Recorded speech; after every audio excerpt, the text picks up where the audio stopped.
coming up. Recall Dunleavy! A recall movement sweeps across the state. We take you to the Golden Heart City. He talked to his team of huskies as they marched onto the snow. Where they have a saying in politics, as Fairbanks goes, so does Alaska. But where it goes is still up in the air. He's doing the right thing. I mean, he's trying to fix something that's been broken for quite a while. You can't have a governor act like a king, right? Ahead, a check on the political temperature. He certainly has got everybody's attention. Will voters' remorse pick up steam or fizzle out in the process?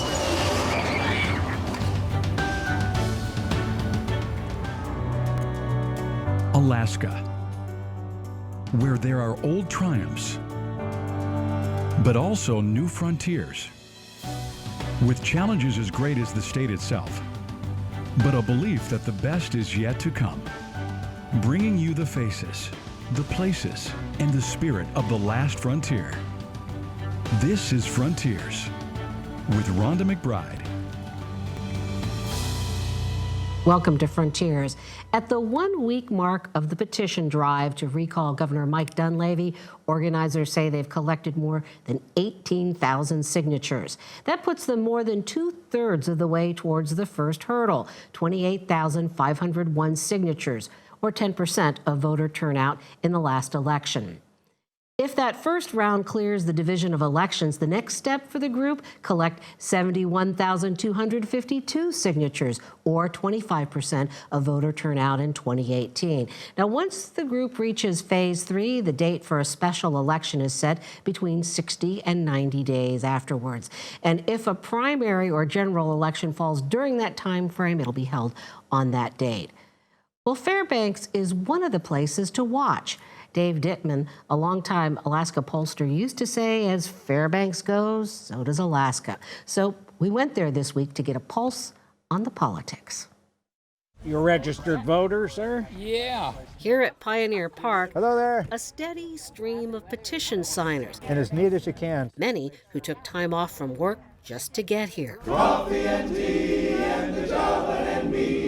At the Tanana Valley Fairgrounds, the recall Dunleavy booth was hard to find, yet voters seemed undeterred. It is not a party issue. It is for the benefit of Alaska. Aaron Welteran helped launch the Fairbanks recall movement and says, you may think it's only stubborn Democrats who have signed on, but there's some elephants in the mix. There's an extraordinary amount of people on the Republican side who are behind this.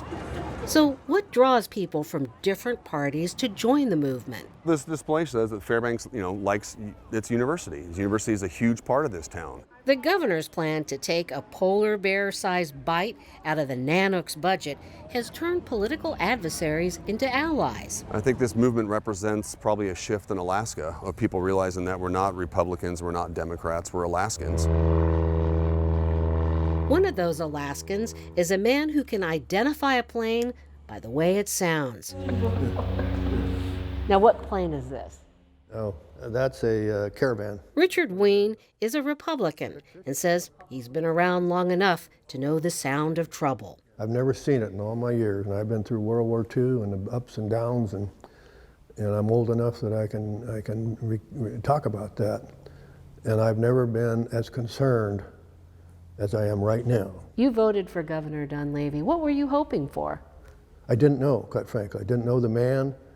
I knew people that did know him, and they were high on him, and I said, well, it's a question of alternatives, and that might be the best alternative, so I voted for him. Are you disappointed? I am at this stage, definitely. Shocked that Dunleavy proposed more than $130 million in university cuts system-wide, cuts that would cripple the Fairbanks campus's research capabilities, especially those at the Museum of the North. Several of us worked pretty hard to raise private funds, and the reason we did is because how important that museum is, not only to our community, but the whole state. Richard Ween's father, Noel, was a pioneer aviator in Alaska. The first place they focus on is this. They say, wow. His dad's license to fly was signed by Orville Wright, and his mother, Ada, was a delegate to the Alaska Constitutional Convention, as well as a university regent. The family's relationship to the university runs deep, just like many others in Fairbanks. In Fairbanks, we have had long-term support for the university. It's a huge part of our culture. One of the biggest critics of the governor, the Fairbanks Daily News Miner, with a front-page editorial condemning the cuts. He certainly has got everybody's attention. Mike Pratt's campaigned for Mike Dunleavy. Dunleavy die hard, yes. He says other governors have only nibbled around the edges of Alaska's budget crisis, but says Dunleavy's first round of budget vetoes, $444 million, took political courage. This is the start of a conversation, and I think they're having that conversation. And they have Would to this come... conversation have happened without Dunleavy saying $444 million? Nope. It's a political merry-go-round Cynthia Henry has seen before. As a longtime member of the Republican Women's Group, she believes Dunleavy's popularity will come back around, just like someone else's. They lean back sometimes to kind of be with them, or they stand over here and you know, make it a threesome with Donald and Melania. And the president's admirers agree that Dunleavy and Trump have a lot in common. I think Dunleavy's in the same boat that Trump's in. I like Trump. I think he's doing a good job. And I think Dunleavy's got the same thing going against him. See you later. Thanks for coming down. For now, it's full steam ahead for the recall movement. But keep in mind, there's a long journey ahead and many ways to go off track.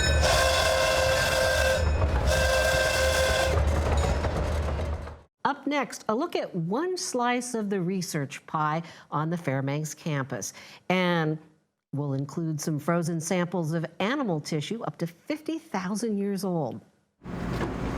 Behind the scenes at the Museum of the North, why it's much more than a museum, not just for Alaska, but the world.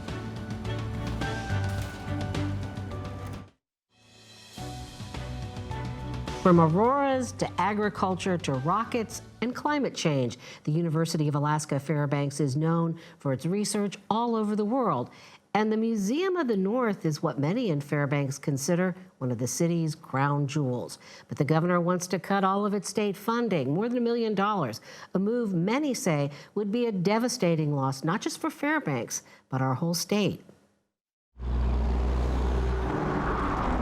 Just as you shouldn't judge a book by its cover, the same thing can be said about this museum. What you see on display amounts to a few pages of the great Alaskan story. This is the room where all the magic is stored. A massive collection downstairs with more than 2 million objects. There's no other room like this in the state of Alaska. Scientists come from all over the world to use these specimens for their research. We have the largest marine mammal collection in the world, bar none. Larger than the Smithsonian. These are skulls of belugas. These are samples collected over decades, or in the case of a bison found in the Pleistocene permafrost, tissue up to 50,000 years old. We have muscle from Blue Babe because he was found in the tundra and they still have the muscle attached. Theoretically, it's cold enough in here to preserve Blue Babe for another couple of thousand years. This is Blue Babe.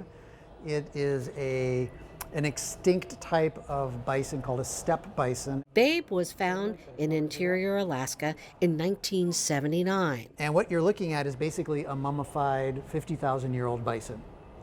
And that's the kind of thing that's possible living here in interior Alaska where we have permafrost. Since then, scientists have learned a lot about our planet from DNA extracted from Babe's muscle and bones. And they continue to learn thanks to students who do research. You see there's a tooth missing right here. That's because I just took it out. I'm interested in how old this animal was. Questions this marten collection, which goes back to the 1950s, can answer about today's warmer weather. What about animals like the marmot? In the advent of climate change, are they bigger? Do they live longer? So it may just look like a bone, but it's a treasure trove of information. So much information is hiding in here. And that's like that literally for every bone of every animal we keep in this building. Information everyone here hopes will be around for future scientists and students to discover, and part of an ongoing source of income for the university. That money is spent on students who spend money paying rent, buying food, paying for their car repairs. Money that mostly comes from outside of Alaska and finds its way onto the streets and into the pockets of people who call Fairbanks home. Well, this story only skims the surface of what the museum has. We didn't even have a chance to show you some of its vast cultural collection full of treasures, especially important to Alaska Natives. Mark Myers, who recently retired as UAF's research director, says it is a sad day when the university is forced to sell off its heritage.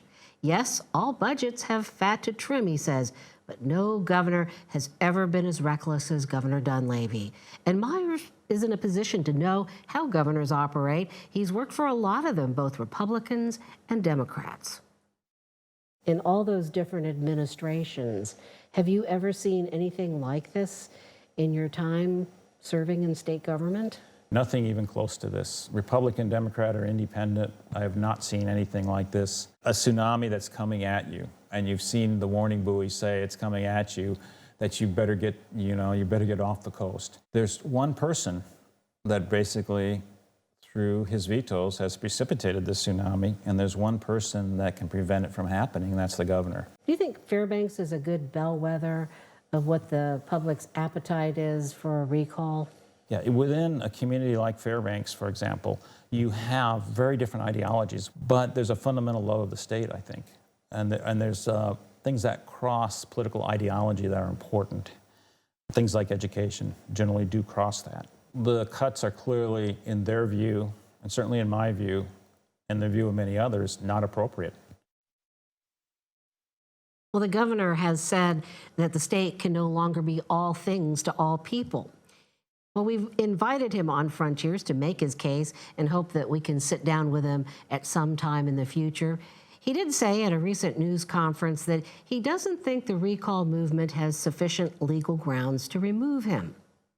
The recall group must prove these things: lack of fitness and competence, neglect of duties, and corruption.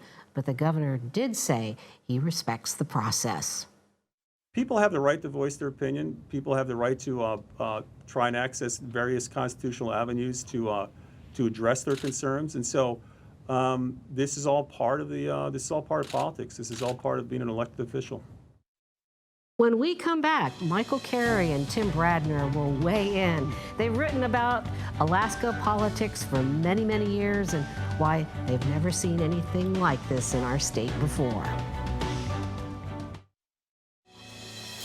So where does the recall movement go from here? What kind of influence will it have on unfinished business in Juneau? Well, joining us now to talk about that, Michael Carey, Tim Bradner, two veteran Alaska political observers. I have to ask you, and I'll start with Michael, have you ever seen anything like this before in your time covering politics? No, Rhonda. We've had a long history in Alaska of people who are really unhappy with the government.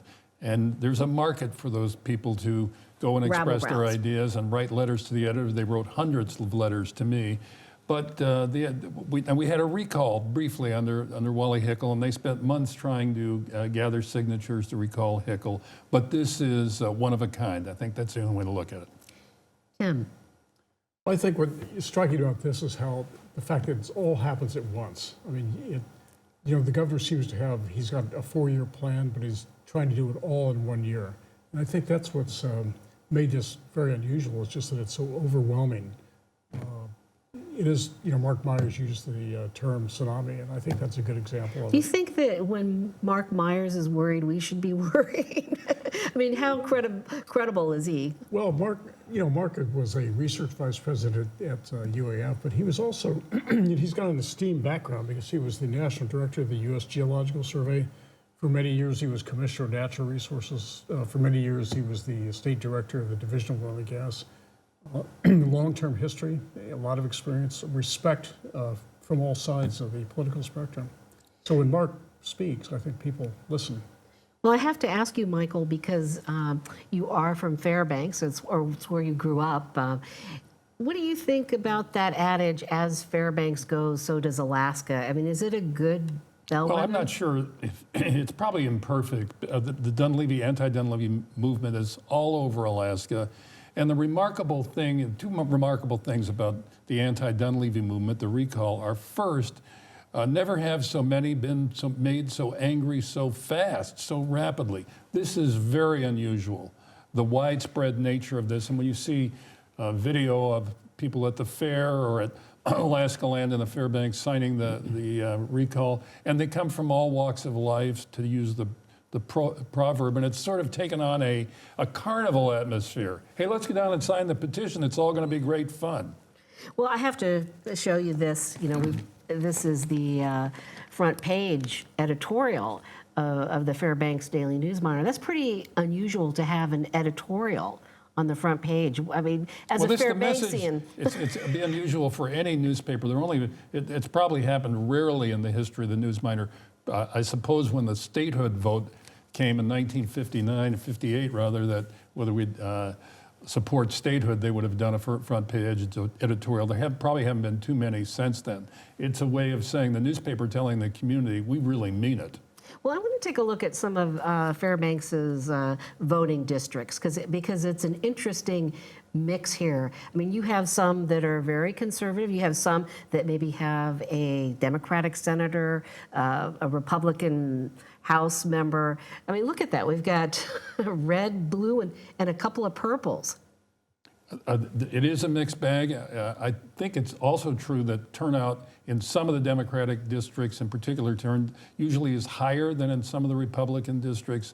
So my guess is that the opposition, the people who are signing, are from either the Democratic districts or the mixed districts. There would be a few or some from the North Pole area, but there wouldn't be a lot probably. But it's interesting that the university is a lightning rod for all persuasions. You know, there is unfinished business in the legislature that is out there. You know, we have more budget vetoes perhaps in another bill. Can you tell us where we stand? What's left to go with this session? Rhonda, the governor just signed the capital budget bill, so that's one important piece of business that's out of the way. But he still has to sign the new budget bill that was passed by the legislature recently. It not only rejected his $3,000 dividend, which waves a red flag in front of the governor, but it also restores all the cuts that he made and all the vetoes, and that's another red flag. So I think the unfinished business is, what will the governor now do with this bill in front of him? The speculation is he will make vetoes. The question is, how deep will the vetoes go? And I think if he makes big vetoes again, I think it will probably just pour gasoline on this recall effort. Well, there's already a lot of gasoline, and we have some footage back at a protest in Wasilla, just to remind us of how people feel. Now, these people want that $3,000 PFD, and this group is from the Valley, where support for that is very strong. How does the PFD figure in all of this? Well, I think the PFD was sort of symbolic. I mean, the governor, it was an easy thing to put on a bumper sticker. People could understand it. A lot of people, of course, supported it. It became that plus cut the budget became two symbolic, easy to understand concepts that the governor was able to communicate. And but now he's trying to really do those things, and all in 1 year. And I think it's just really inflamed and stirred up a lot of people. Created a lot of unhappiness, I think. Michael, one of the things that we should mention in this show that Senator Chris Birch has passed, and he was one of those who advocated very strongly for reducing the PFD, keeping it at a lower level than actually what the legislature is now pushing for. Can you talk a little bit about Chris Birch and his potential influence? Well, I knew him informally, let's say, and I spoke to him on many different occasions through my newspaper profession. He was a very easygoing guy, quite easy to get along with, easy to talk to, and I enjoyed that. I enjoyed being around him and listening to him, and he had this long history of ties to the university. He lived in Fairbanks many years, the university meaning the Fairbanks branch of the university. He'd been in local government both there and here, and it's very important that he was an opponent of the $3,000 dividend. He made that clear from the very beginning. He was a Republican who opposed the $3,000 dividend. And so I'm guessing that, I think it's pretty certain that in looking for a replacement, Governor Dunleavy is going to look for somebody who will help him on the $3,000 dividend and help him on the vetoes. But that's a complicated process. Maybe we want to save that for a little later. But no doubt his presence, as we're in mid-debate still, will be missed. That's for sure. There's no question about that. And sometimes very big things in politics are decided by happenstance. Circumstances are as they develop. And his tragic death could have that kind of effect. Well, another big change, too, is Governor Dunleavy made a key personnel switch. He moved Ben Stevens into the role of Chief of Staff, and then Tuckerman Babcock has been slid from that position to an advisory role. What do you make of that? Do you think that we might see a more moderated Governor Dunleavy? I think there's no way of knowing it. It struck me that Ben Stevens had been hired to deal with the legislature. I'm not really certain that he's going to be, in fact, I'm pretty certain he's not going to be the person who deals with the public. He's going to be the vote counter and the guy who tries to prevent the veto override and carry the governor's agenda in the legislature. He's a former senator. I would like to say, I want to make sure I get this in here, my own thinking about Governor Dunleavy and the recall. What's really striking to me that's hurting him more than anything else, of course, the policy decisions he made are hurtful, but he is unable to express any kind of empathy, sympathy, or caring for the people who are affected by this. Over and over again, he says, we're doing this because we have to do this. We have no choice. I don't know how many times he's said that. And there's an audience for that we don't have any choice. It's good to cut the budget, but it's not the audience, the people who are signing the recall. Tim. Rhonda, I think the thing that strikes me is how the governor has never been able to explain why he's doing this in a way, how it helps Alaska.